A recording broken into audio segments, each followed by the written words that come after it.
Right బనకచెర్లపై ప్రభుత్వం ఏర్పాటు చేసిన ఆల్ పార్టీ ఎంపీల సమావేశానికి బీఆర్ఎస్ ఎంపీలు హాజరవుతున్నారు. ఇక రాజ్యసభ సభ్యులు వద్దిరాజ్ రవీంద్ర, దామోదర్ రావులు, అలాగే బీజేపీ నుంచి ఎంపీలు డీకే అరుణ, రఘునందన్ రావు పాల్గొనబోతున్నారు. రైట్, ఇదే అంశానికి సంబంధించి మరిన్ని అప్డేట్స్ మా ప్రతినిధి సుధీర్ మనకి లైవ్ లో అందిస్తారు. సుధీర్, మరికాసేపట్లో సెక్రటేరియట్లోని మంత్రి ఉత్తమ్ కుమార్ రెడ్డి ఛాంబర్లో ఆల్ పార్టీ ఎంపీల సమావేశం ప్రారంభం కానుంది. ముఖ్యంగా గోదావరి బనకచెర్ల ప్రాజెక్టుకు సంబంధించి ఏపీ ప్రభుత్వం నిర్మించి తలపెట్టిన ఈ ప్రాజెక్టు వల్ల తెలంగాణకు తీరని అన్యాయం జరుగుతుందని చెప్పేసి తెలంగాణ రాష్ట్ర ప్రభుత్వం గతంలోనే ఈ విషయాన్ని కేంద్ర ప్రభుత్వం దృష్టికి తీసుకొచ్చింది. తద్వారా ఇప్పుడు ఆల్ పార్టీ ఎంపీల సమావేశం పెట్టి మరొకసారి కేంద్రం మీద ఒత్తిడి తీసుకొచ్చే ప్రయత్నం అయితే చేస్తుంది. ఈ కేంద్రం ఎట్టి పరిస్థితుల్లో కూడా ఆ ప్రాజెక్టుకు అనుమతులు ఇవ్వద్దు అని చెప్పేసి తెలంగాణ ఇరిగేషన్ శాఖ మంత్రి ఉత్తమ్ కుమార్ రెడ్డి పదే పదే లేఖలు రాసిన పరిస్థితి కనిపించింది. గతంలో కేంద్ర జలవనరుల శాఖ మంత్రి కూడా స్వయంగా లేఖ రాశారు.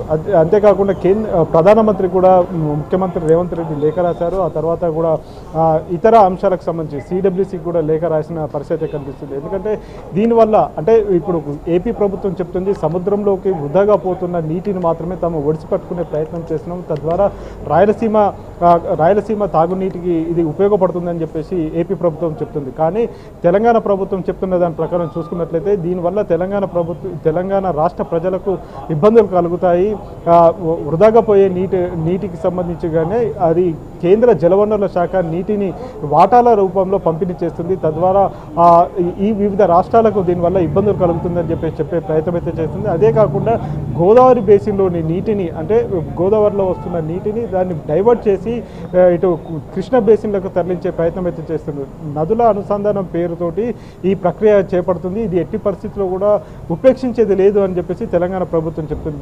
దీని ద్వారా పోలవరంలోని కెనాల్స్ను వెడల్పు చేసి వాటిని రీడిజైన్ చేయడం ద్వారా రోజుకి దాదాపు 40,000 క్యూసెక్ల నీటిని తరలించే ప్రయత్నం ఏపీ చేస్తుందని చెప్పేసి తెలంగాణ అబ్జెక్షన్ చెప్తుంది. ఈ విషయానికి సంబంధించి తెలంగాణ రాష్ట్ర లోక్సభ అదేవిధంగా రాజ్యసభ ఎంపీలకు వీటి మీద అవగాహన ఉంటే రేపు జరగబోయే పార్లమెంటు సమావేశాల్లో దీని మీద కేంద్రం మీద ఒత్తిడి తీసుకొచ్చే ప్రయత్నం చేయొచ్చు అని చెప్పేసి చెప్తున్నారు. అంతేకాకుండా ఒకవేళ ఏపీ ప్రభుత్వం దీని మీద ఎవరి మాట వినకుండా ముందుకు వెళ్తే అవసరమైతే కేంద్రం మీద ఉద్యమం చేయాలని చెప్పేసి కూడా తెలంగాణ ప్రభుత్వం చెప్తుంది. అందులో భాగంగానే ఇప్పుడు మరి కాసేపట్లోనే తెలంగాణ రాష్ట్ర ఇరిగేషన్ శాఖ మంత్రి ఉత్తమ్ కుమార్ రెడ్డి ఛాంబర్లో ఈ సమావేశం జరుగుతుంది. ఈ సమావేశానికి బీఆర్ఎస్ నుంచి 2 ఎంపీలు, అదేవిధంగా బీజేపీ నుంచి 2 ఎంపీలు, ఎంఐఎంకి సంబంధించిన ఎంపీ కూడా హాజరు కాబోతున్నారు. ఇటు కాంగ్రెస్కి సంబంధించిన ఎంపీలందరూ కూడా హాజరు కాబోతున్నారు.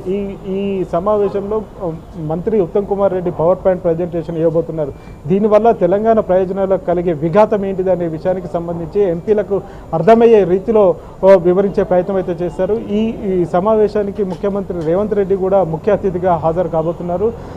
అదేవిధంగా ఎంపీల సమావేశానికి కేంద్ర మంత్రులను కూడా ఆహ్వానించారు. కేంద్ర మంత్రులు కిషన్ రెడ్డి, బండి సంజయ్లను కూడా తెలంగాణ రాష్ట్ర ప్రభుత్వం అదేవిధంగా రాష్ట్ర ఇరిగేషన్ శాఖ మంత్రి ఉత్తమ్ కుమార్ రెడ్డి ఆహ్వానించారు. వారికి లేఖలు రాశారు, స్వయంగా ఫోన్లు చేసి కూడా వారిని ఆహ్వానించారు. కానీ ముందస్తుగా షెడ్యూల్ ప్రిపేర్ అయ్యి ఉంది కాబట్టి కేంద్ర మంత్రులకు వేరే పనులు ఉండడంతో వారిద్దరూ హాజరు కాలేకపోతున్నారు. ఆ పార్టీకి సంబంధించి 2 ఎంపీలు డీకే అరుణ అదేవిధంగా రఘునందన్ రావు హాజరవ్వాలని చెప్పేసి నిర్ణయించారు. అయితే ఏపీలో కూడా బీజేపీకి సంబంధించిన కూటమి ప్రభుత్వమే అక్కడ ఉంది కాబట్టి బీజేపీ ఏ విధంగా ఇక్కడ తమ వాదనను వినిపిస్తుంది అనేది కొంత ఆసక్తిగా మారింది. ఇటు కేంద్రంలో కూడా బీజేపీ అధికారంలో ఉంది కాబట్టి ఇక్కడ రాష్ట్రంలో ఉన్న ప్రాతినిధ్యం వహిస్తున్న ఎంపీలు ఏం చెప్తారనేది కొంత ఆసక్తిగా మారింది. ఎందుకంటే అక్కడ ఏపీలో వారి ప్రభుత్వమే ఉంది, కూటమి ప్రభుత్వమే ఉంది కాబట్టి బనకచెర్లను వాళ్ళు వ్యతిరేకిస్తారా లేకపోతే సమర్థిస్తారా, ఏం చెప్తారా అనేది కొంత ఆసక్తిగా మారింది. అయితే బీఆర్ఎస్కు సంబంధించి చూసుకున్నట్లయితే మొదటి నుంచి కూడా బీఆర్ఎస్ బనకచెర్ల నిర్మాణాన్ని వ్యతిరేకిస్తూ వస్తుంది. దాదాపు 80,000 కోట్ల రూపాయలతో నిర్మించి తలపెట్టిన బనకచెర్ల ప్రాజెక్టు వల్ల తెలంగాణ రాష్ట్ర ప్రయోజనాలకు విఘాతం కలుగుతుంది. ఈ బేసిన్లో కృష్ణ బేసిన్లో నీరంతా కూడా తమ కాకుండా పోతుందని చెప్పే ప్రయత్నం బీఆర్ఎస్ చేస్తుంది. ఓకే సుధీర్.